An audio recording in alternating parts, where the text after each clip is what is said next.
All right. Good morning, everybody. Hope everybody's doing well. It's another Morning Bubba. It is the 5th day of January of the new year, 2026. Good morning, good people.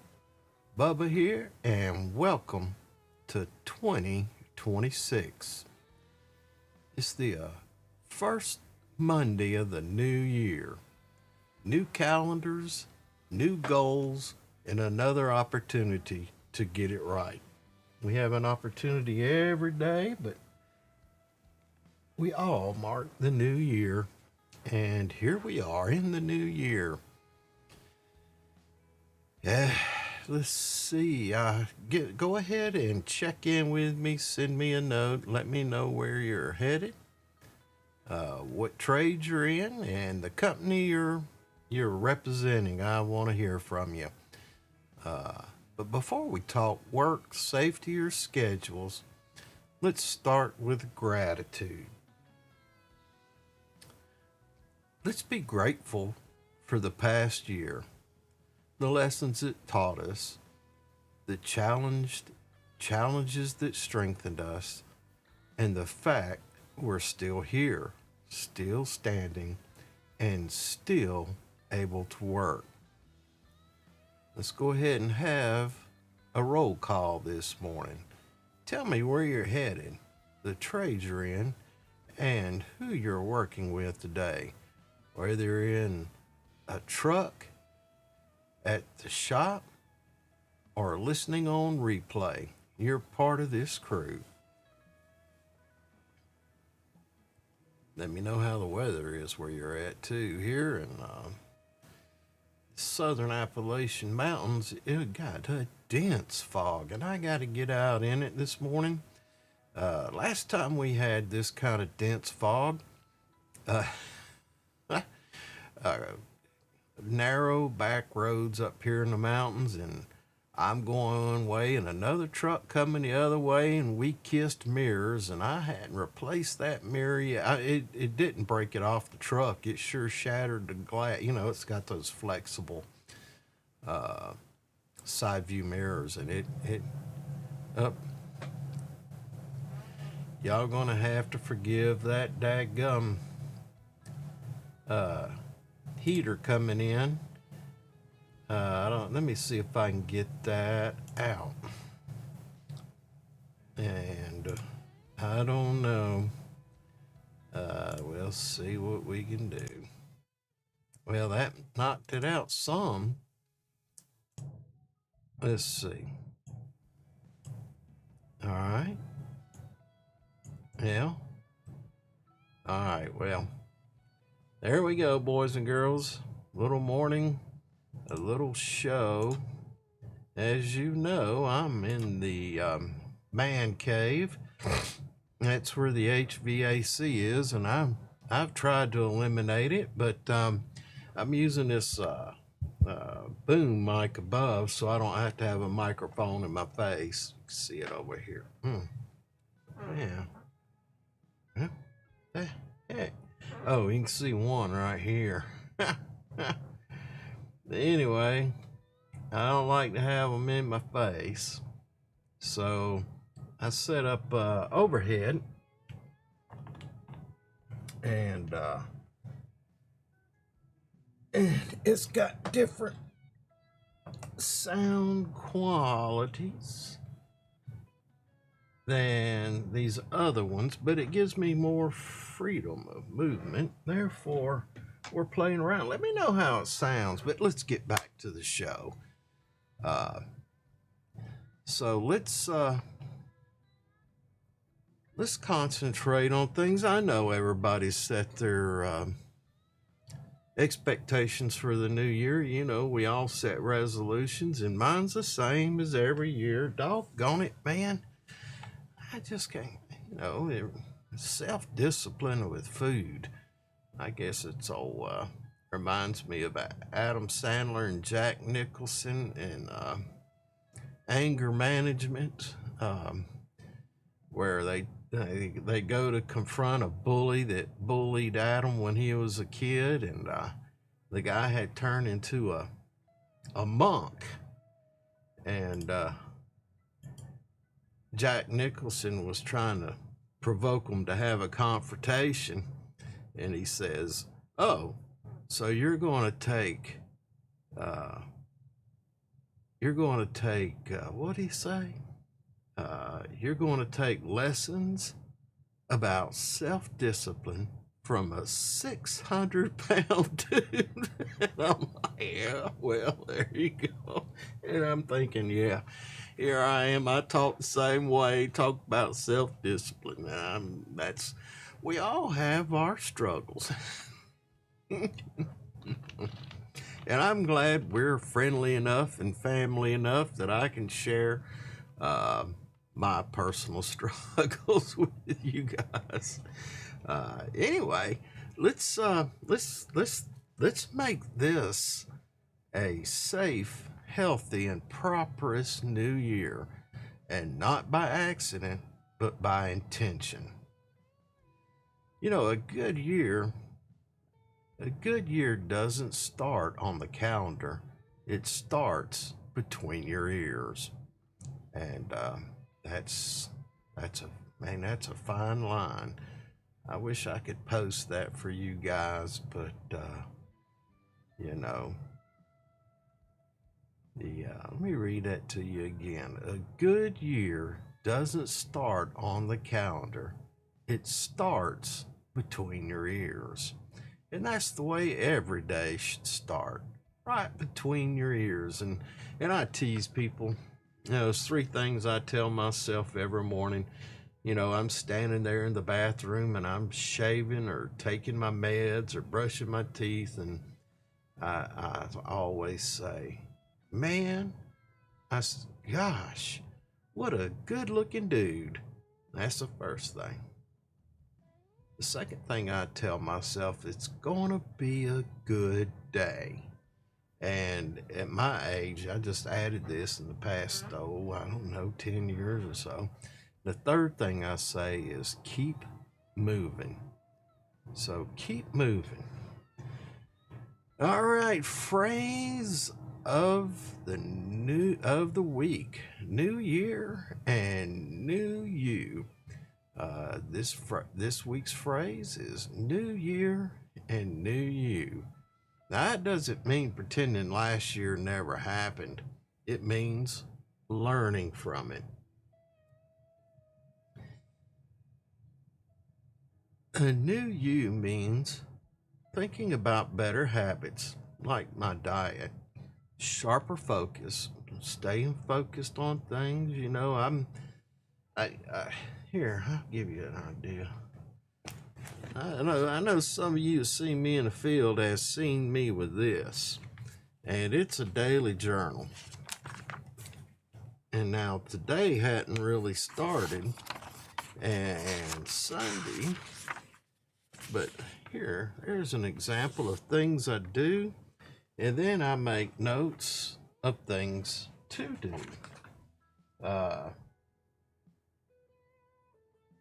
And it keeps me on track.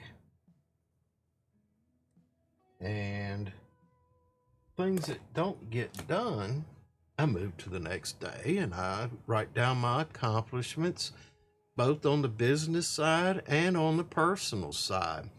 I'm an administrator of some sort, I guess. I try to be a leader.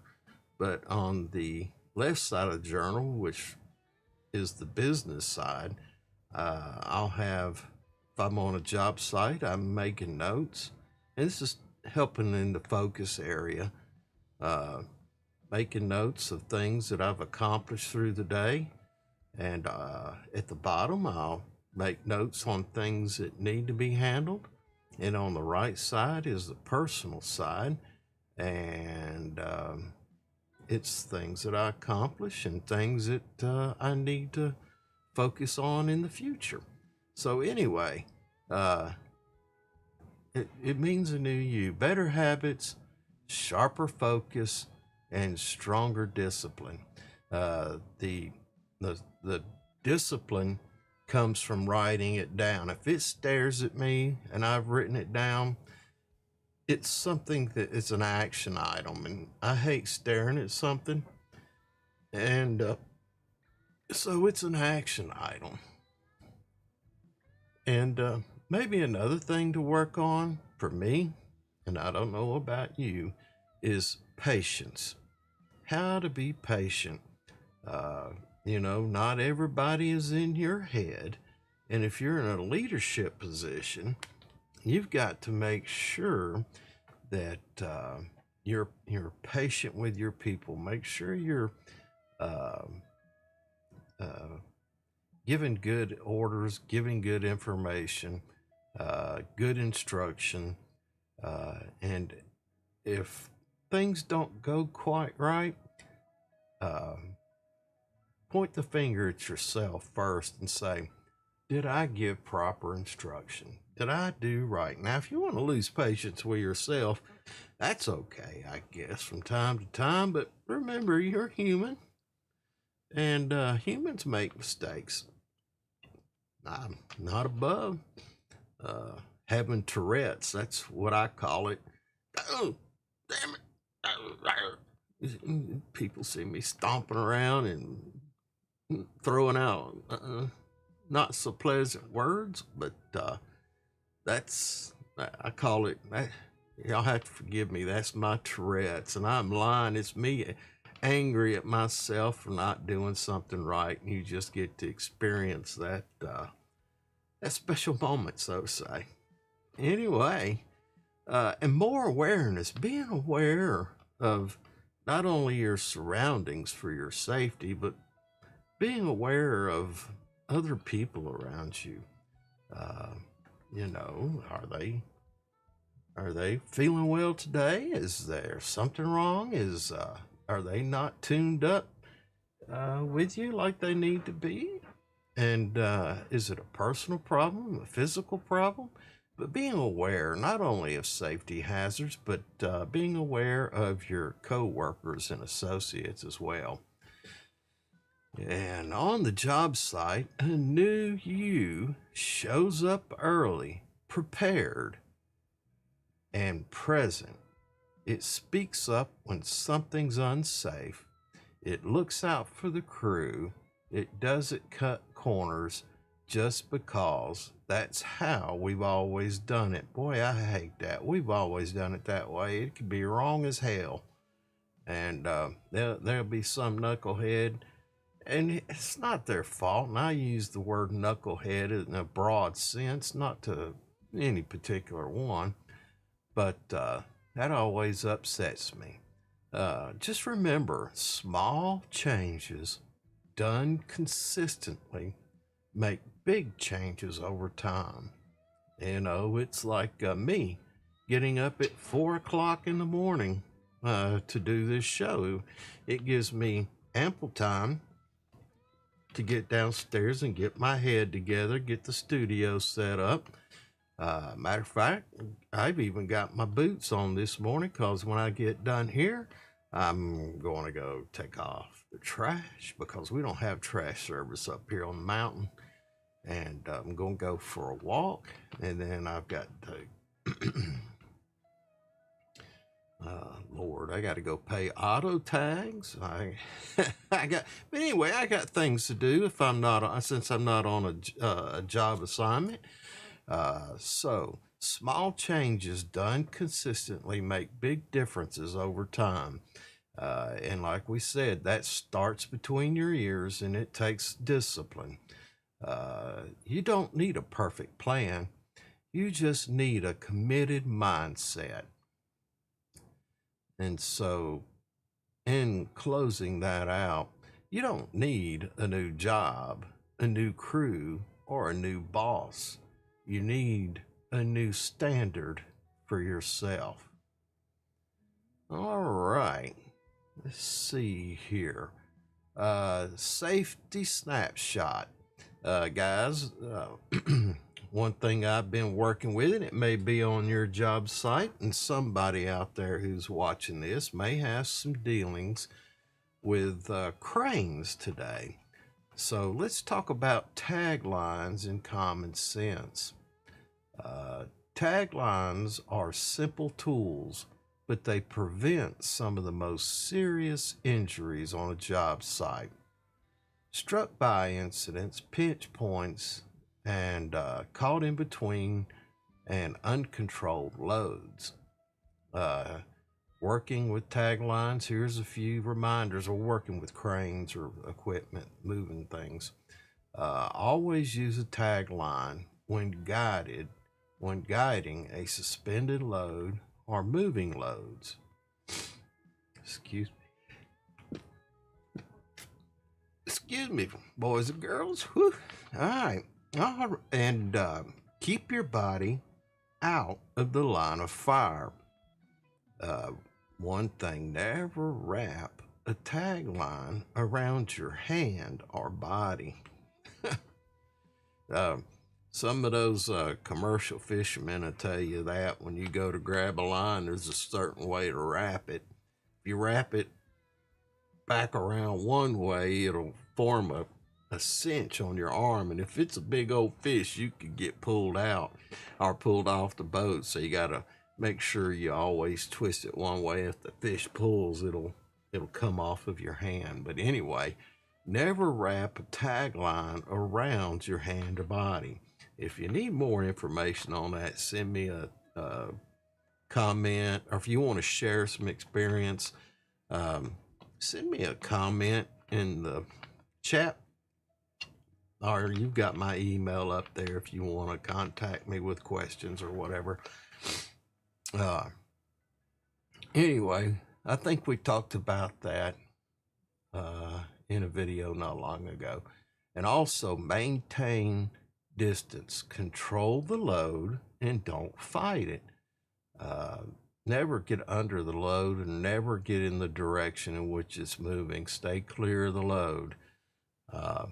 Matter of fact, if you'll check right here, it says toolbox safety topic and videos.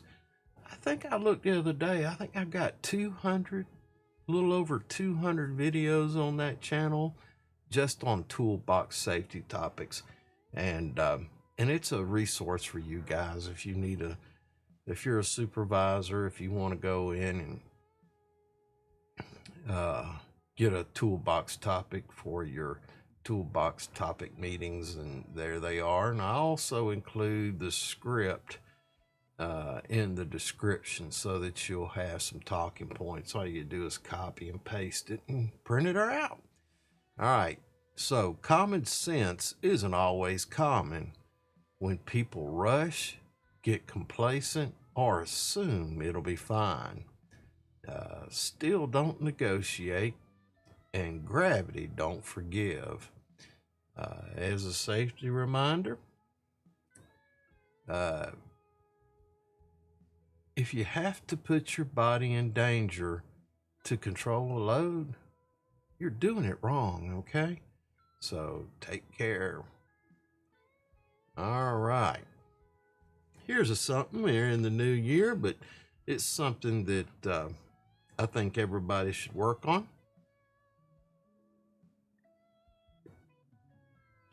Time for a new load of tobacco. And y'all gotta excuse me, these early mornings are murder on my sinuses, and I try to control it.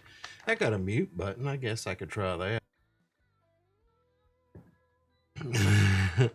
Of course, you can still see what I'm doing, trying to suck snot. I really need to blow my nose. But anyway, job site challenge for you, not only today, but every day.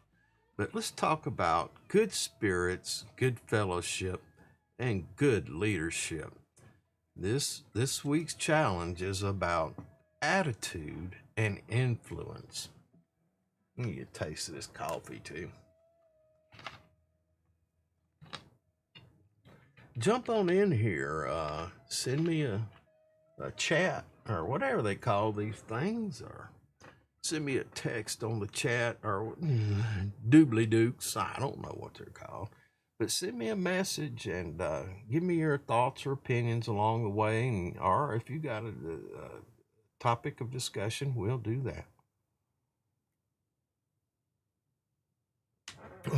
Caffeine, coffee. No, I'm going to take a break from the script and just a general discussion. That's one thing I've noticed getting up there what they call the old timers. Coffee doesn't seem to have a large part anymore of motivating men in the morning, or ladies, excuse me. Don't mean to leave the I'm going to call it the gentler sex. And if you don't like it, send me a text and see if I care. Now, I love you ladies and I respect y'all for not only your ability to get out there and work, but your softness, form, and ability to nurture and produce offspring. Anyway, this week's challenge is about attitude and influence. Good spirits means showing up positive, professional, and ready to work. Good fellowship means watching out for each other, checking in, lending a hand, and treating people with respect. Good leadership means setting the tone, even when you're not the boss. Leadership doesn't come from a title. It comes from consistency, character, and example. Be the person others want to work beside this year. You do that, you'll move up in the ranks. I promise you. Anyway, back to the coffee discussion. I've noticed that it's the darned old Red Bulls and monster drinks. And me being a leader, or me being in the safety field, I've taken a notice to those darn things. And I have actually done the research and read some of the ingredients. And some of those ingredients aren't good for you, number one. Well, I don't know if caffeine loaded with sugar is very good for you, but when you look at the thiamine and all this other stuff they loaded up, and the amount of caffeine, I've seen guys with the darn jitters first thing in the morning, and I'm going, whoa. And then you put their bodies under stress through work or exertion, and you're going, I don't know if this is good. So, and I believe in freedom, but I also believe in responsibility of taking care of my fellow man and looking out for him. So if I really, in the same way with Gatorade, a lot of that stuff's got a lot of sugar in it. But mostly I encourage water on a job site.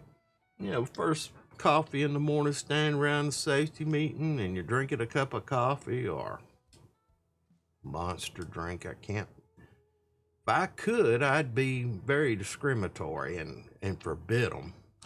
But anyway, do your own research on those energy drinks and see what effect those chemicals listed on the label might have on your body. Anyway, be the person that others want to work beside this year. All right. All right. Why do construction workers love January? Because everything finally measures up again. I don't know what that means, pluriforia, but I'm going to giggle about it. what's a foreman's New Year's resolution? Less paperwork, same results. Boy, don't we wish. It seems like every year we're just doing more and more paperwork. Why did the pinch point get fired? Too many close calls. Once had this guy said his New Year resolution was to work safer. And I asked him, well, how you plan to doing that? He said, I'm going to stop rushing. That one change did more for his safety record than any rule book ever could. Being in a rush is really a perception. It's a mind game that goose you up. It's a mindset. It's the perception of being in a hurry. It's like here's a good example. It's the difference between setting your cruise control and driving 65 miles an hour on the highway to get to your destination.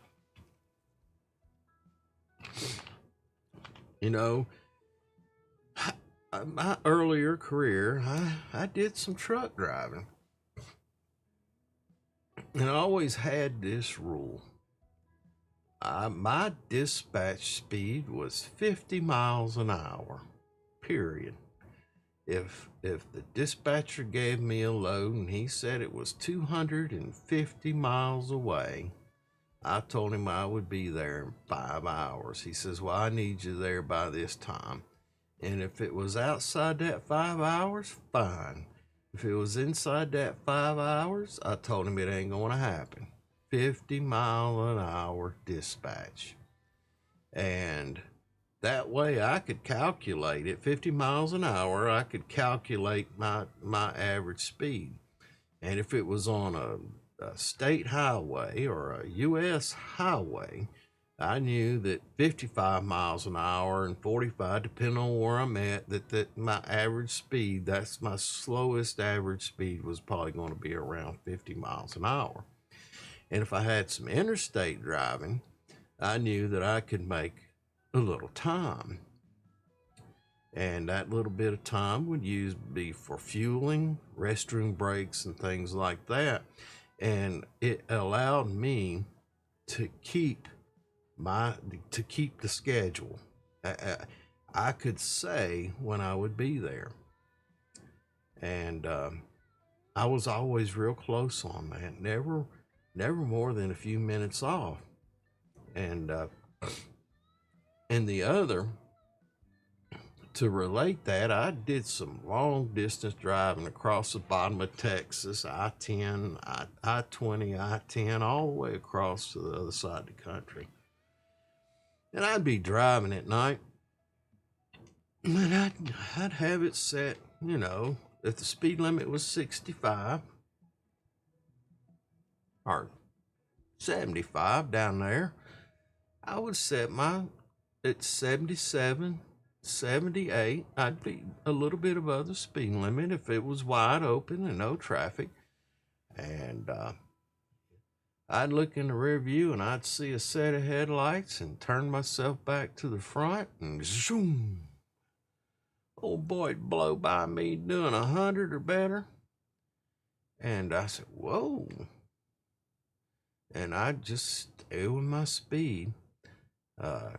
In an hour, there'd be a truck stop over here, and I'd see that, and I didn't need to stop. I was making good time. I knew my next fuel stop was 2 hours down the road, and I just stayed in it. And I'd look in the rear, and there's a set headlight. Zoom, 100 miles an hour. It was that same dadgum truck. In a night, some trucks would pass me 4 or 5 times on them long hauls. And that's what he was doing. He was rushing from truck stop to truck stop.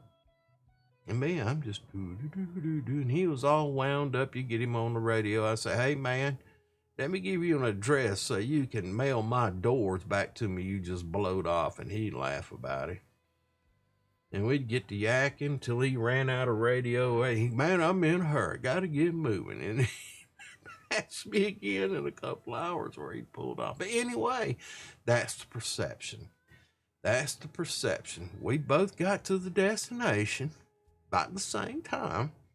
And he did all that rush. I guess he had girlfriends and stuff and truck stops. I don't know. I was a married man. But anyway, it's all about perception. So being in a rush really doesn't change the time, the real time, that much. It's a lot of times in your head. So slow down your mental processes and keep your thoughts more organized and move through at a steady pace. Safe. I'm not saying take 5 cigarette breaks and 2 coffee breaks before 9 o'clock in the morning. I'm saying just plan your work, move steady, and keep that mindset of safe, timely, and efficient. Safe, timely, and efficient. Whenever you feel yourself getting in a rush, sometimes it's good to take 5 minutes and just go, boy, I need to think this through a little better and review what your objective is and what the steps are you need to get the job done, and what hazards are involved and how you're going to mitigate those hazards, and use that time to reorganize and then proceed with your work. Anyway, that's my thoughts on it, and I find it successful. And with my experience, I've watched other people use that and be successful with it. So anyway, that brings us up to callback comments. Had a question come in asking how to keep safety messages from getting stale. Just like I did with you, tie them to real work. When people see how safety applies to what they're doing today, they listen. Another comment said, the safest crews talk more, not less. And they're not talking about their girlfriends and the girl they like to be with and what they want for lunch. They're talking about the job, how they're going to do it. That's the truth. Communication prevents accidents. Yeah, excuse me, man. Anyway, communication prevents accidents, and that communication starts early. Most important tool on a job site, in my opinion, most important tool is to be used first every day. And that's the pre-task plan or the job hazard analysis or whatever the darn thing called. It's the written document that defines what you're going to be doing today, how you're going to be performing that task, what tools, what equipment, what manpower, and you're going to talk about what the hazards are associated with the performance of that task, and how you're going to mitigate those hazards. That's the very first thing that's to be done before you begin any task. And as you progress along, if there's a change, you stop and add it to the existing plan. Okay?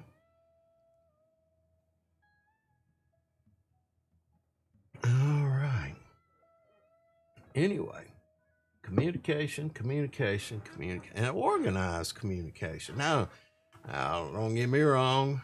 I like to joke and tell a story just as much as the next guy, and that develops camaraderie.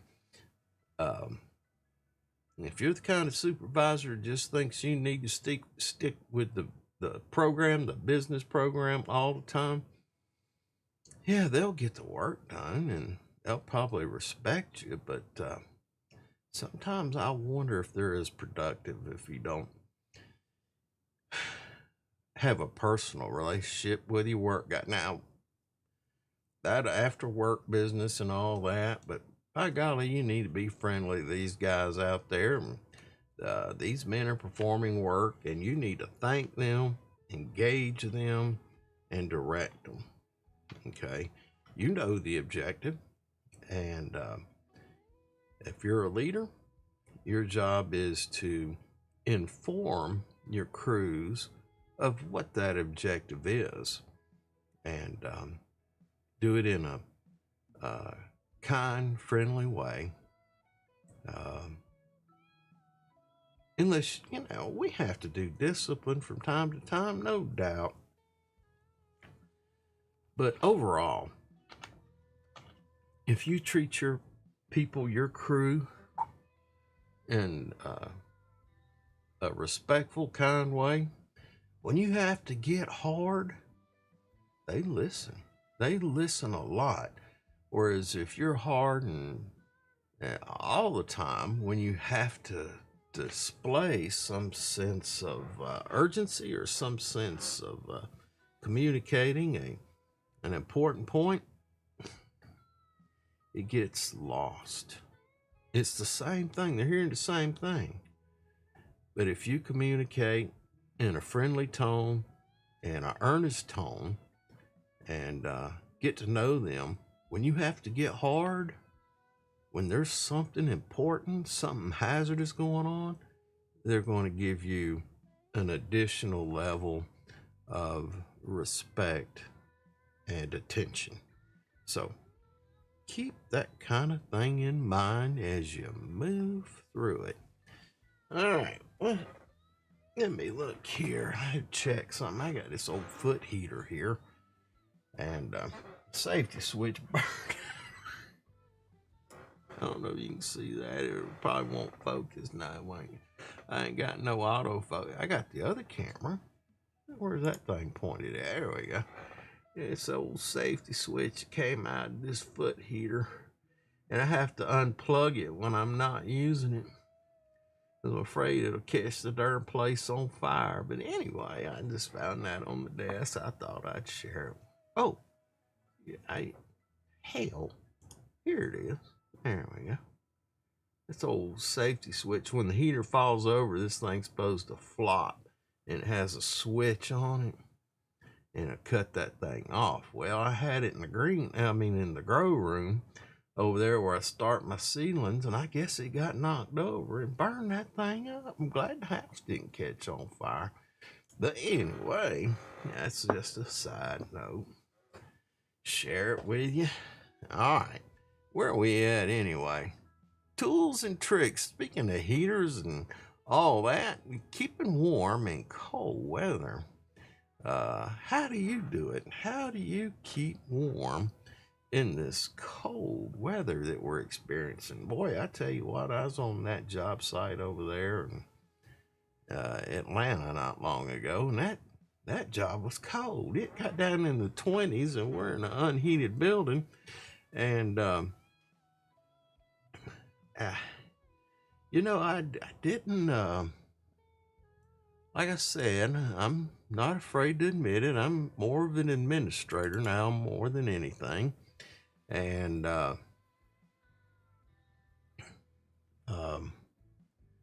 yeah, I'm more of an administrator, and I'm sitting there trying to get work done and just walking around, not really putting in any effort. And that building was darn cold, man. It was cold, especially sitting there at the computer, trying to get stuff done. I tell you what, though, that building was cold. Anyway, how do you keep? That's what I want to know. How do you keep warm on these cold days? Let's talk about cold weather and how to stay warm and safe.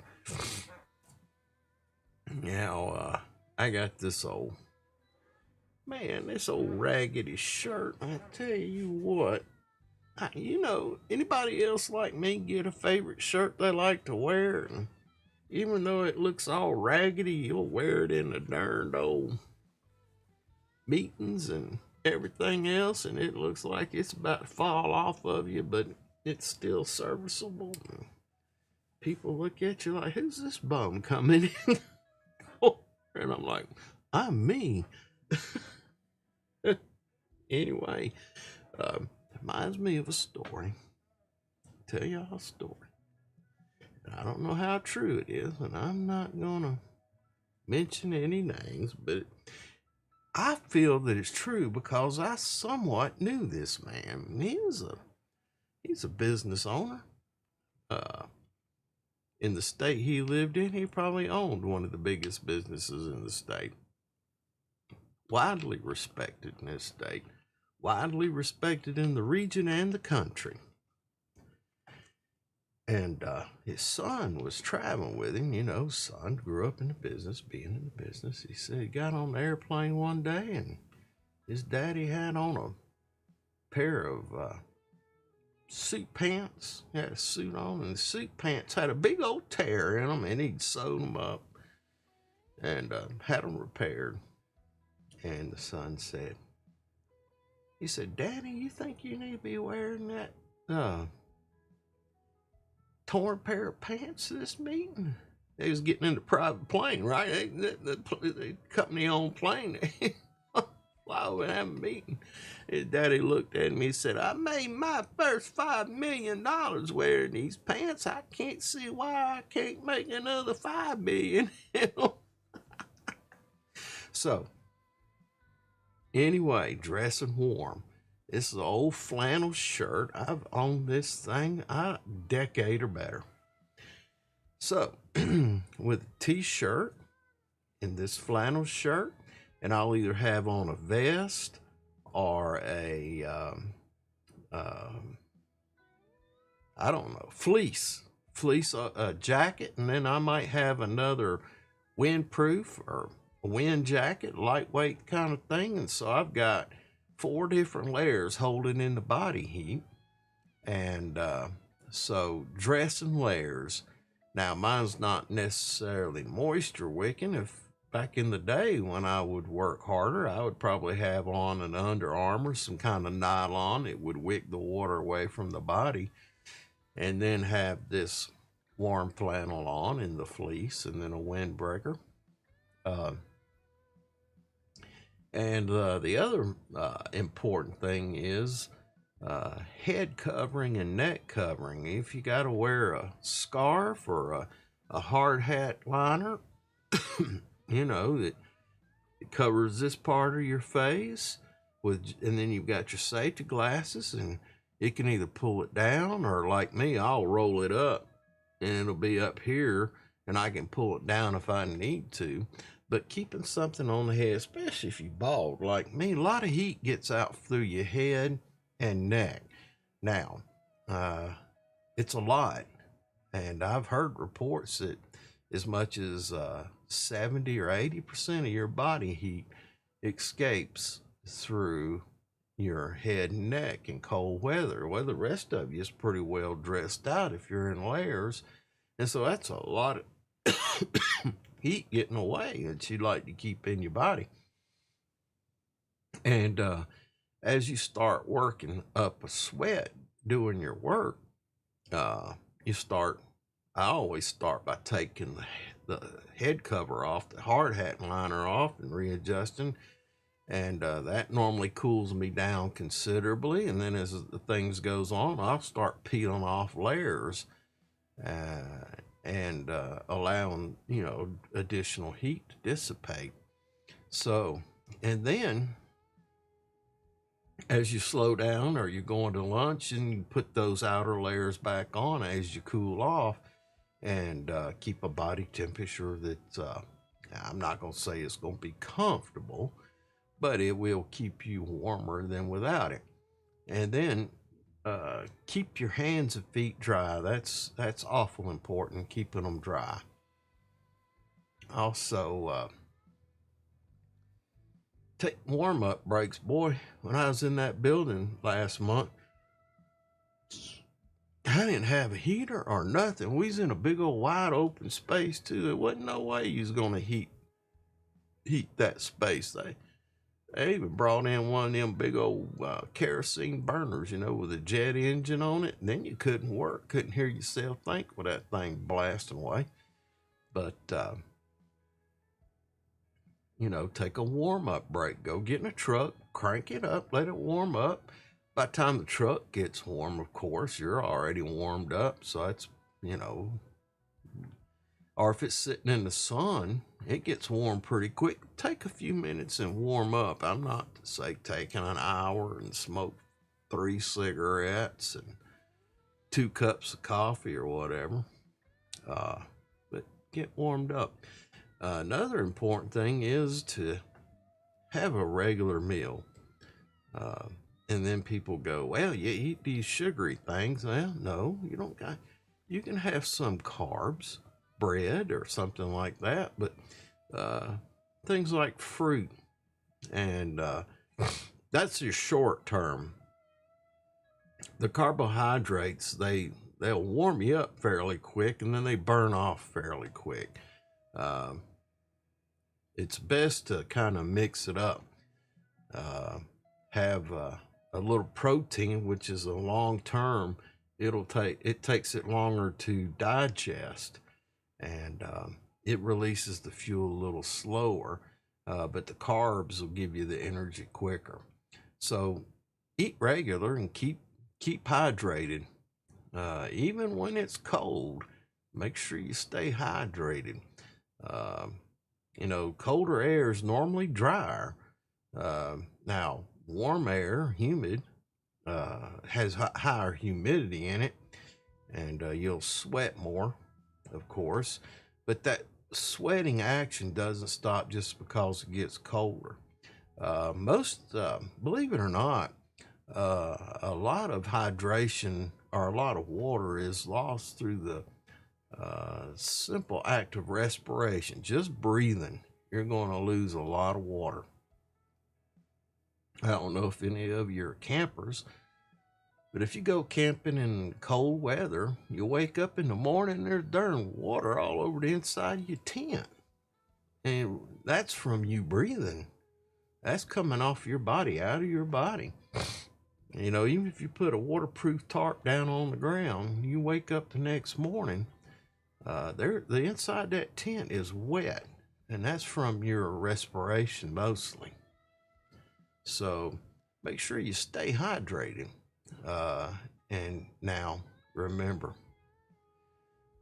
cold reduces your reaction time. It dulls focus and increases your injury risk.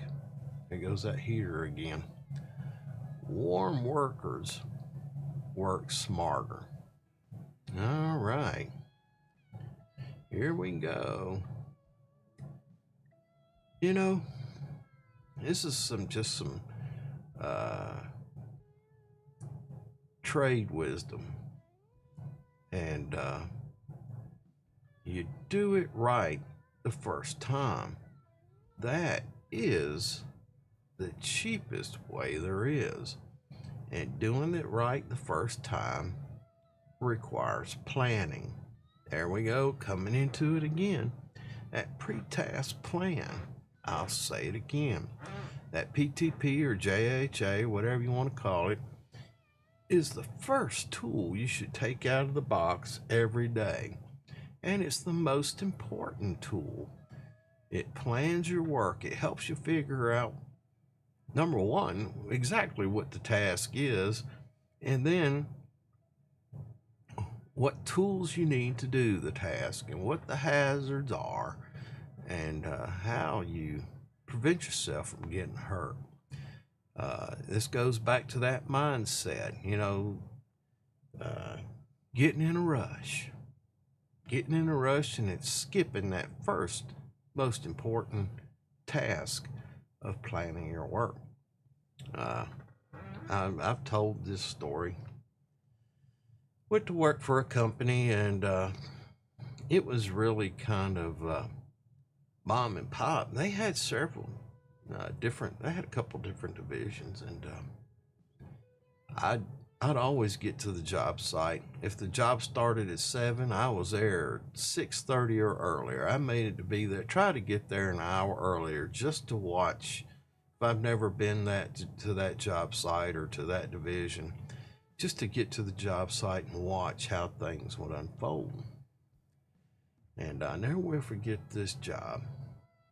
And I was sitting there in the dark, and I'm sitting there listening to the radio and thinking about it. Had the phone open, starting to audit, and see one truck roll up.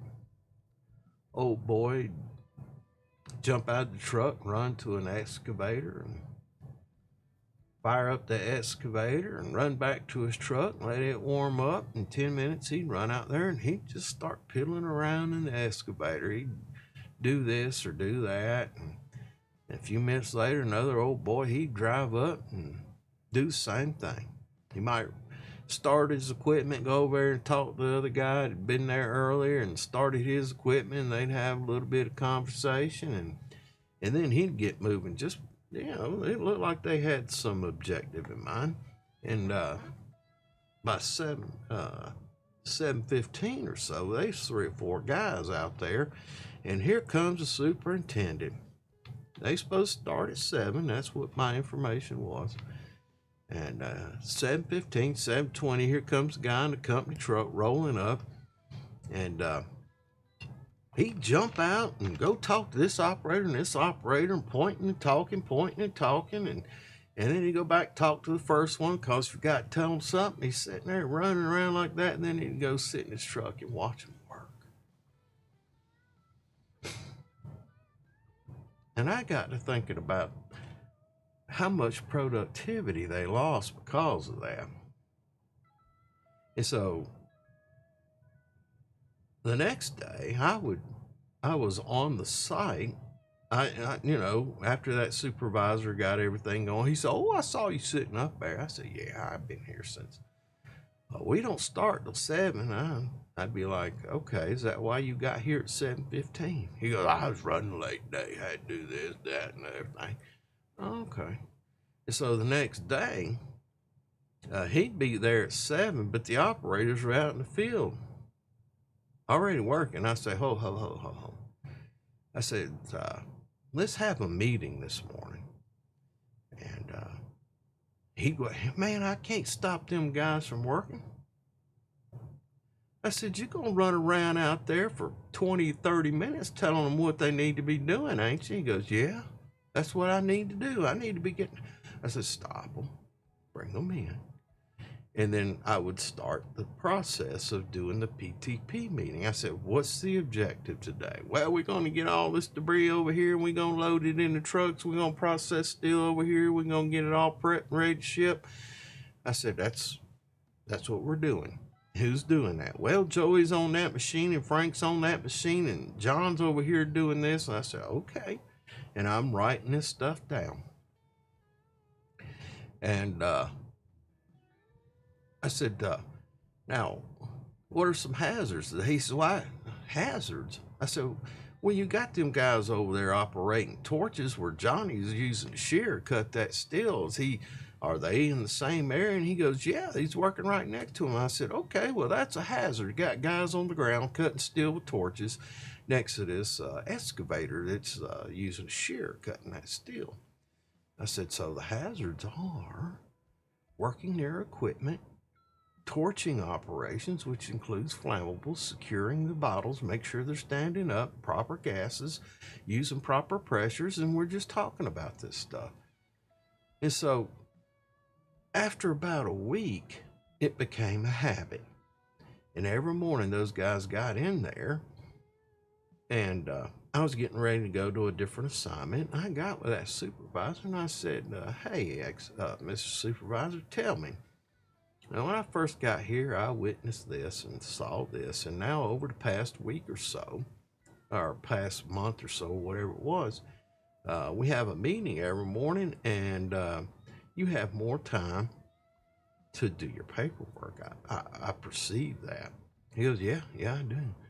I said, "So if we look at what the past was, do you find more benefit in doing this every morning? He goes, yeah, I do. And I'm going to make it a habit. I said, good.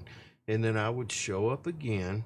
Most of the time, after going through that training process, they would still be in that program. And I'd just come in and say, let me see your PTP. And they'd show me their PTP. And I know time's running short here, but this is just a lesson on doing it right the first time. And I'd ask for the PTP, the company EH&S, the SDS, and I'd ask for, the documents that were requested in the safety audit for the corporate needs, that matched their EH&S.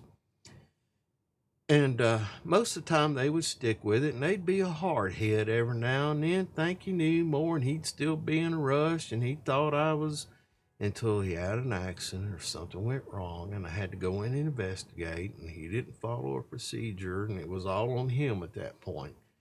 And so over a couple year period, I'm dealing with 12, 24, 36 supervisors at that point, all over the place. And most of them were doing it, most of them were effective, and the leadership above was really pleased with their work, and it was a happy time. Anyway, let's move along because we're running out of time. Hey, this week on MCB Adventures, you can see it right there. We've got toolbox safety topic videos, and this week we're covering pinch points and crush zones. These are some of the most unforgiving hazards on any job site. Equipment, steel, moving parts, don't care how experienced you are. Stay tuned, tune in over there, go over there and check out the video and share that with your crew. Anyway, as we're moving on toward the end of the show, I appreciate everybody stopping in this morning. Haven't seen anybody stop by. Most people ain't even out of bed yet, but I may change the time on this one day, but I'm going to stick here because I'm training myself on how to provide valuable information and hopefully a little entertaining. I tried to be some entertainment. If you see this on a rerun or whatever it is and you got comments, send me a chat and let me know what you think about the show, what I could do to improve it, and what you would find more entertaining. Also, as we step into this new year, I'm grateful for each of you who shows up, gives effort, and looks out for others. Let's make 2026 a year of growth, not just in production, but in professionalism, safety, and leadership. New year, new you, same commitment to doing things safe, timely, and efficient. I hope you all have a great week, and remember, as always, have a grateful day, and we'll see you next week. I'm Bubba, and I'm out of here. See ya. Love you guys.